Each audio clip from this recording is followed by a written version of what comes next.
Hvala!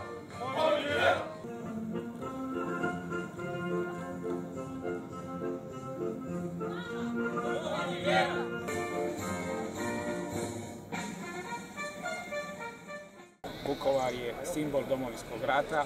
Hrvatska vojska je jako povezana sa Vukovarom i drago mi je, osim povratka vojske, da smo i ovu završenu svečanost dodjele diploma isto vratili u Vukovar i mislim da nema boljeg, jačeg mjesta za dobiti časnije, za dobiti diplomu i prvi časnički čin i diplomu o raznim razinama škole nego Vukovar.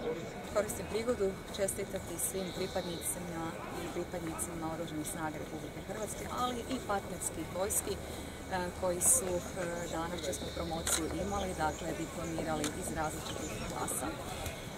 I iznimno mi je drago da se ova svečanost održava u Vukovaru, jer Vukovar je doista simbol ne samo obrane Hrvatske, nego i naše opstojnosti, odlučnosti da uvijek i svugdje branimo Hrvatsku. Izrazito sam ponosan što sam dobio pohvalu, odnosno plaketu grada Vukovara, a ono što mogu istaknuti je izrazita čast, da sam novčani iznos koji sam također dobio mogao dati za dobrotvorne svrhe, jer hrvatski vojnik nikada ne smije zaboraviti hrvatski branitelj. Biti ću pilot helikoptera na BL-206B, prvo ću nastaviti svoju obuku, ću probati postati instruktorom na BL-206B, a nadalje ja se nadam i na HIO.